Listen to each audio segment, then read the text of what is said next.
চাকরি যারা দিতে পারে না সরকার লাইনে দাঁড়ানো যুবকদের বেধড়ক পিটিয়ে দিয়েছে। যুবসাথীর লিস্টে দাঁড়িয়ে লাইনে দাঁড়িয়ে কার্যত পুলিশের মার খেয়েছে যুবকেরা। আজকে চোপড়াতে দেখুন কোথায় যাচ্ছেন মুখ্যমন্ত্রী, কাজ দিতে পারবেন না, লাঠিপেটা করবেন। তো মুখ্যমন্ত্রী তো স্বীকার করলেন যে তিনি মিথ্যে বলছিলেন। কি বলছিলেন? ডবল ডবল চাকরি হবে। কোথায় ডবল ডবল চাকরি হলো? উনি কি একটা বললেন 2 কোটি চাকরি দিয়েছি। 2 কোটি চাকরি দিলে তাহলে যুবসাথীতে কারা আসছে?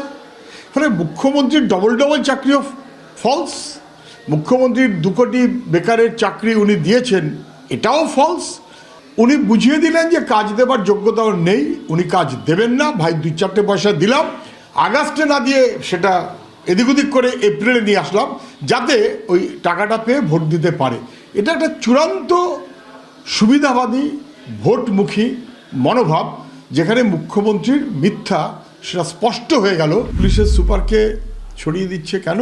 সরিয়ে দিচ্ছে এই কারণে যে অপরাধ করেছে বলে না, অপরাধের পর অপরাধ করেছে সেই কারণে না, অপরাধ করার পর লোকে টের পেয়ে রাস্তায় প্রতিবাদ করেছে বলে ভয় পেয়ে এখন তাকে সরিয়ে দিচ্ছে সরকার।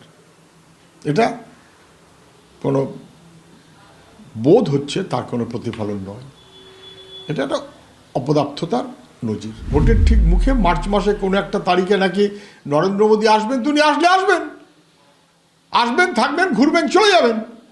বাংলার মানুষ বুঝে গেছে যে মানুষকে বিভক্ত করে, বিভাজিত করে, ছোট করে এবং মানুষের অধিকারগুলোকে কেড়ে নিয়ে যারা দিল্লিতে বসে আছে তারা, অথবা তাদের প্রশ্রয়ে যারা রাজ্যে বসে আছে তারা, এরা মানুষের কাছে গ্রহণযোগ্য হবে না।